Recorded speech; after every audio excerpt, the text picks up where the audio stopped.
नमस्कार दोस्तों, मेरा नाम है सुधीर। आप देख रहे हैं ग्रेड आई फायर और आज के इस वीडियो में हम लोग चर्चा करेंगे ऐसे दो आदतों के बारे में जो आपको तुरंत छोड़ देनी चाहिए। पिछले वीडियो में भी मैंने दो ऐसे फैक्टर के बारे में बात की थी। अगर वो चीज़ आपके साथ रहेंगी तो आपका रास्ता ग्रेड आई पास करने का खुद ब खुद आप अपने आप ही मुश्किल बना लोगे। उन चीज़ों को भी छोड़ना आपके लिए बड़ा ज़रूरी है और आज के वीडियो को भी आप बड़े ध्यान से देखना। इसमें भी आपको जानकारी मिलेगी कि ऐसी दो आदतें अगर आपके साथ हैं तो इनको तुरंत छोड़ दीजिए। आपका ग्रेड आई पास करने का जो रास्ता है वो ऑटोमेटिक इजी हो जाएगा।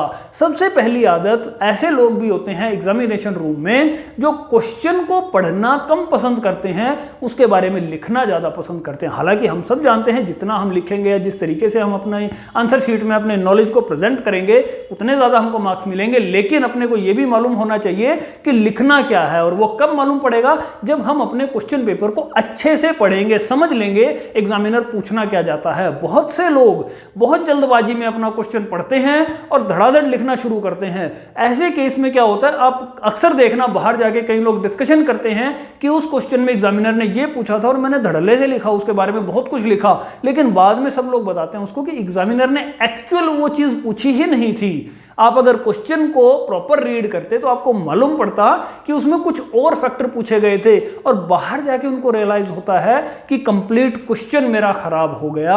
ऐसे केस में क्या होगा, आपने क्वेश्चन पढ़ने में जो 15-20 सेकंड अपने बचाए कि जल्दी जल्दी से पढ़ लिया और जल्दी से आप उसके आंसर पे आ गए, आपने 15-20 सेकंड हो सकता है बचाए हों, लेकिन जो आपने आधा घंटा लगाया उसका आंसर लिखने में जो कि बिल्कुल ही ऑफ द ट्रैक था, जो एग्जामिनर ने पूछा उससे रिलेटेड कुछ भी नहीं था उसमें, तो आपका वो आधा घंटा जो आपने लिखा 30 मिनट वो सारा का सारा वेस्ट हो जाएगा।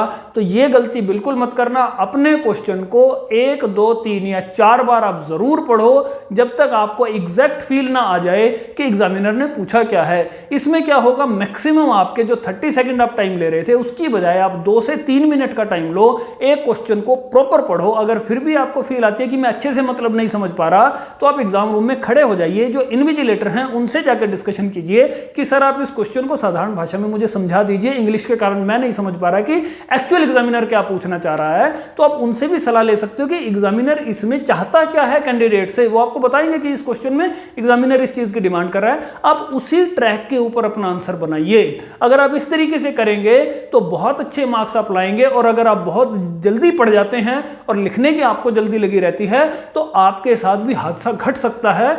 इस चीज के लिए आपने सुना होगा कि दुर्घटना से देरी भली, तो 1-2 मिनट का आप टाइम लो, क्वेश्चन को प्रॉपर पढ़ो, फिर ही जाके उसका आंसर देना। अब दूसरे टॉपिक के ऊपर बात करते हैं। दूसरा जो टॉपिक है या दूसरी आदत जिसकी हम लोग आज बात करेंगे, जिसको भी आपको छोड़ना पड़ेगा बिल्कुल, वो ये है कि आपको अगर ऐसा लगता है कि जितना ज्यादा से ज्यादा मैं लिखता चला जाऊंगा, 2 पेज 3 पेज 4 पेज का एक क्वेश्चन बना दूंगा, उतने ज्यादा से ज्यादा मार्क्स मुझे मिलेंगे, इस आदत को आप छोड़ देना। अगर आप आईएफई की एग्जामिनेशन देने जा रहे हो, आईएफई का सिंपल मानना है कि जितने वैलिड पॉइंट्स आप हमें प्रस्तुत करेंगे, जितने प्रेजेंट करेंगे अपने आंसर में, हम वैलिड पॉइंट्स के आंसर आपको देंगे।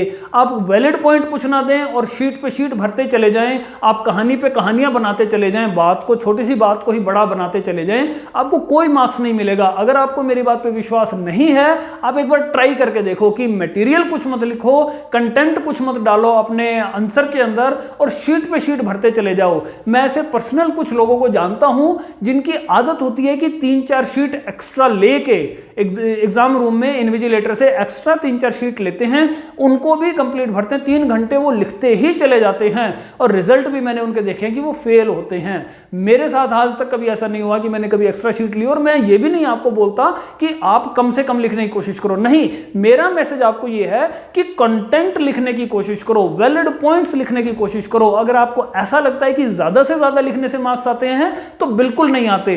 वैलिड पॉइंट्स लिखने से मार्क्स आते हैं, कंटेंट लिखने से मार्क्स आते हैं, मटेरियल लिखने से मार्क्स आते हैं। और वो मटेरियल कब आप लिख पाओगे? जब आपने खुद कुछ पढ़ाई की होगी, जब आपके दिमाग में फायर सेफ्टी से रिलेटेड काफी ज्ञान मौजूद होगा। उस चीज को आपने सामने डालना है। एक ही बात को बड़ा चढ़ा के 4 जगह अलग अलग एंगल से आप अगर दिखाएंगे तो उसका कोई मार्क्स नहीं मिलने वाला। जितना ज्यादा लिखेंगे वो आपका खुद का टाइम ही खराब होगा।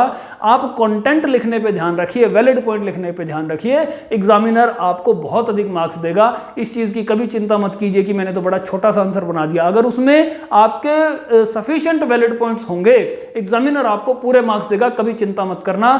तो इन दोनों चीजों का बिल्कुल ध्यान रखना। पहला ये कि आप क्वेश्चन को बड़ा प्रॉपर से पढ़ना, अच्छे तरीके से समझना एग्जामिनर क्या पूछना चाहता है, तभी उसका आंसर लिखना। और दूसरा कि सोच को निकाल देना अपने दिमाग से कि जितना ज्यादा मैं लिखूंगा उतने ज्यादा मुझे मार्क्स मिलेंगे, उतना ज्यादा टाइम वेस्ट होगा, मार्क्स ज्यादा नहीं मिलेंगे। मार्क्स ज्यादा किस चीज से मिलते हैं, दिमाग में डाल लीजिए बात को, जितने वैलिड पॉइंट्स लिखे जाएंगे उतने ज्यादा मार्क्स मिलेंगे। इन्हीं चीजों के ऊपर अगर आप काम करेंगे, ग्रेड आई में सफलता हासिल करना आपके लिए और इजी हो जाएगा। इस वीडियो में इतना ही। With these words, thank you very much, thanks a lot.